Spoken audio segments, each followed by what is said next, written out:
when talking about environmental security, about climate change, about nature, oftentimes we neglect that the way humans perceive nature, the way humans understand the environment surrounding us is fundamental in better understanding environmental politics and the future of planet Earth.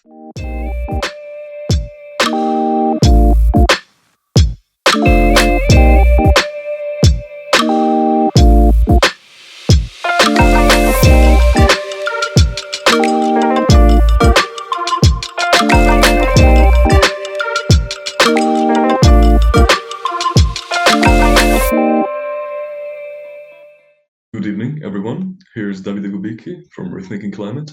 Today we are talking about environmental humanities. I'm here with Professor Serena Feloj, Professor in Aesthetics at the University of Pavia.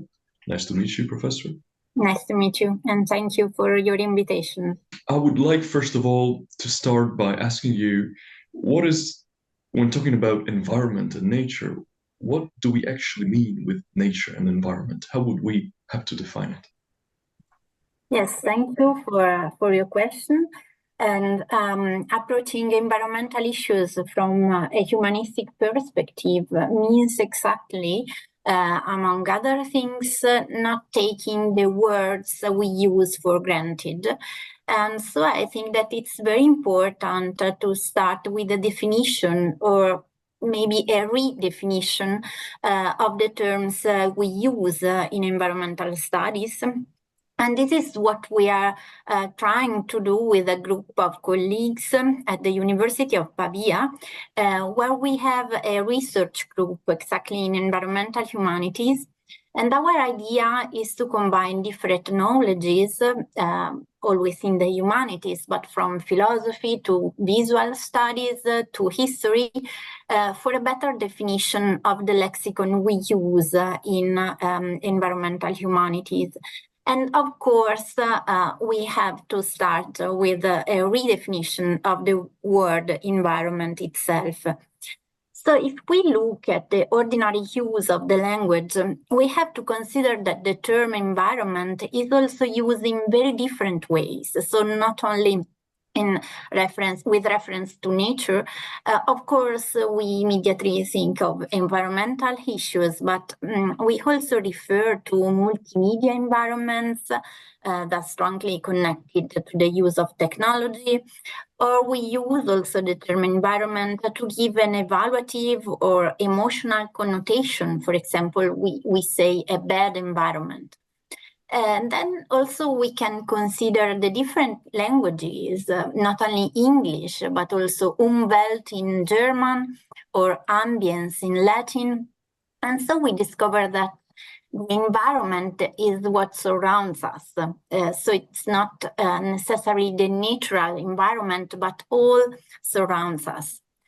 And from a philosophical point of view, if we consider environment, what surrounds us, of course, we have to declare, and I would say this is inevitably, the anthropocentric perspective we use.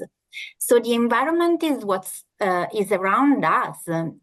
It's something that put us in the center. And this means that, first of all, it will be returned to us according to our experience of it. This is according to our perception of the environment.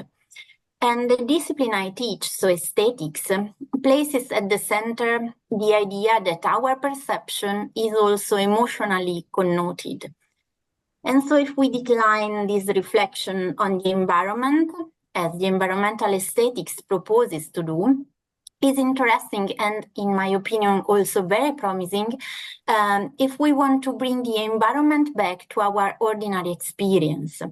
And we discover that the environment in our ordinary experience is not reducible only to objective data, but is rather a subjective, complex experience that is not only epistemological or ethical, but also aesthetical connotated.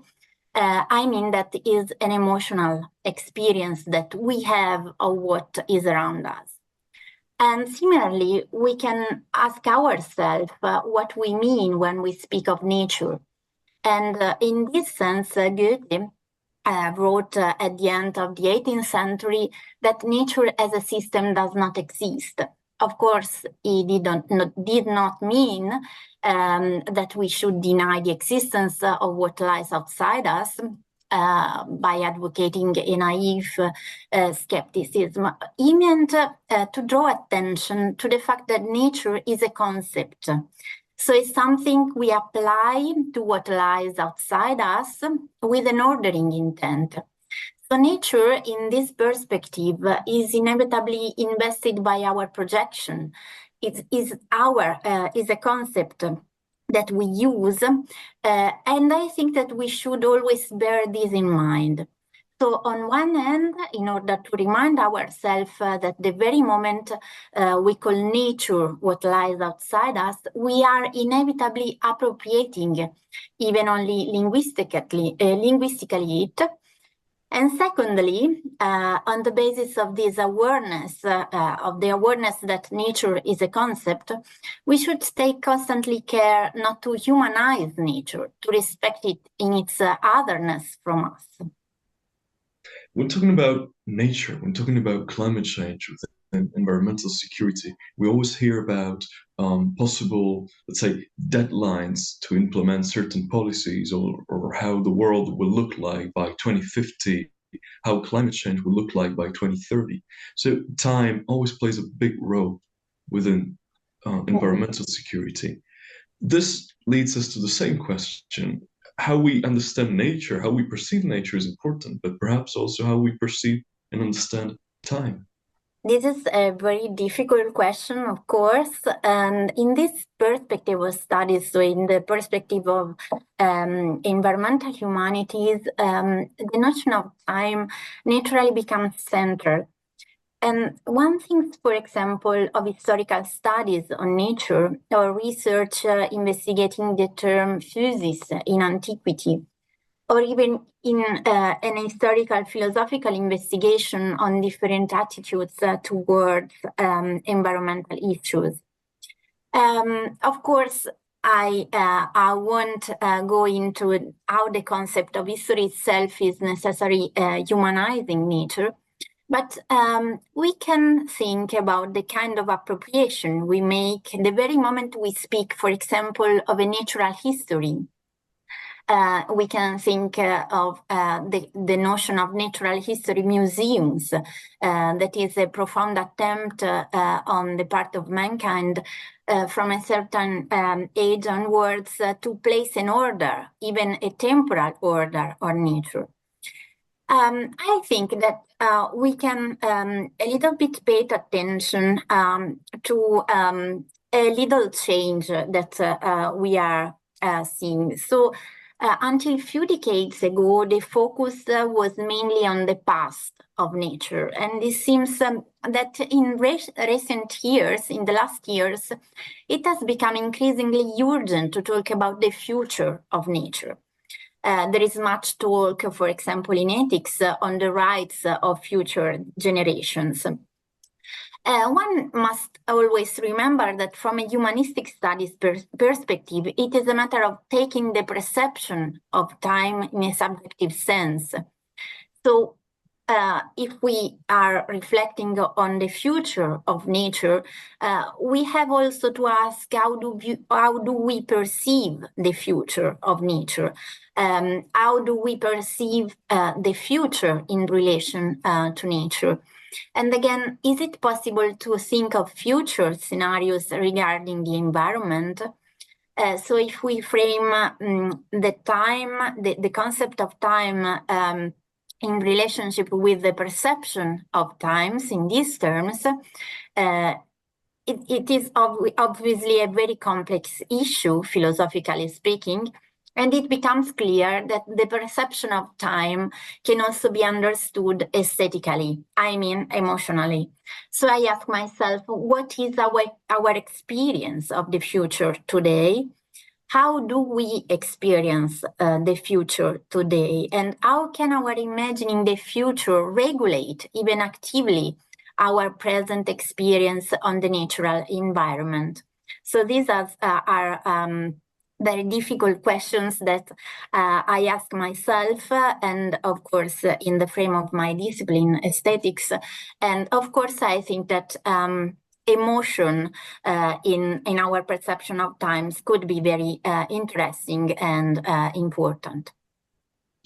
Time and the kinds of perception of time. How can we further focus into that, into the perception of future you were talking about? Yes, if we consider our current perception of the environmental future from an emotional point of view, I would say that our experience is mostly characterized by fear for the future. I would like to, leaving aside as some questions as the analysis of the causes that have led to an attitude of disillusionment or even to pessimism today. But I am interested in noting how dystopian narratives of the future nature are increasingly widespread and often placing natural catastrophe, for example, at the center. In this sense, I would like to develop a so-called philosophy of catastrophe for the present, which also takes its central point from the historical philosophical tradition. I mean, for example, the debate in the 18th century after the Lisbon earthquake. And certainly, the aesthetics attitude do not provide concrete solution, which we leave to science, of course. And I want to further nurture a catastrophistic attitude towards the future. Instead, I am interested in investigating our emotional attitude towards catastrophic phenomena and asking myself why they are so interesting and why do we have this emotional fear towards the future of nature. Of course, this is a very deep question, and it's a question that has been asked many times through the history of thought. Time and again, philosophy has reflected on the darkest moments of the world, for example, on wars and catastrophes. And the reflection, I think, denounces the fact that when we face it with certain natural phenomena, for example, the catastrophes, the natural catastrophes, our predictive capacity fails, or at least falters. So in these events, we do not have a predictive capacity. And we find ourselves in a situation of uncertainty. We have no recipe for a solution. And I think, of course, that philosophy has at the moment solutions to offer. But I think that philosophy, and especially aesthetics, can provide essential tools to orient us in this unknown, in this feeling of uncertainty, in this feeling also of fear towards the future. And I think that it can help us in taking note of something that is now obvious to all, that is our fragility. So I think that speaking about a philosophy of catastrophe could be a warning, because it reminds us, of course, of our fragility, but also of our inevitable duplicity.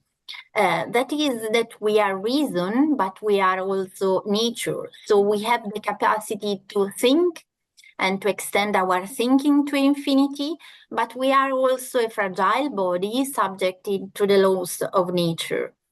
And therefore, it is not a matter of reasoning according to this disjunction, so saving our physical life at the expense of cultural progress and thought. On the contrary, what I mean is that we should train our critical thinking precisely in the awareness of our duplicity.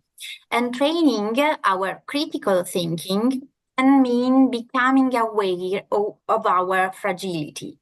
So I think that if we elaborate a philosophy of catastrophe in this sense, mean returning to a reflection on our relationship, even conflict with nature.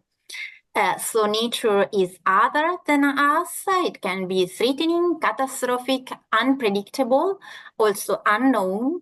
But at the same time, we are part of it. We have a deep need of nature. And of course, we can be in relationship with nature, not only dominating and understanding it, but also we have the need to order nature and to live with nature. And in this sense, I think that dystopia can be essential. So descriptions of apocalyptic scenarios connoted by fear, and which exclude any resolving intention, are not very promising to me. And I think also that peaceful utopias fueled by a spirit of hope are not sustainable today. But also I think that a dystopian narrative, if it is functional in the awareness of our even conflictual relationship with nature, can play a decisive role in our assumption of responsibility for the future. And since our experience of the environment is also emotional, I think that narratives, and also dystopian narratives, for example, literally, but also in movies or in visual arts, I think so that these narratives appeals to our emotions and can be a decisive vehicle for the environmental issues. So we tried summarizing as fast as possible a very, very complex topic, the relation between human understanding and nature. I'm very thankful to you for having tried. It was very holistic and interesting. Here on behalf of Davide Gobbicchi from Rethinking Climate and Professor Feloj from University of Pavia, we hope you enjoyed the interview and we wish you a good evening.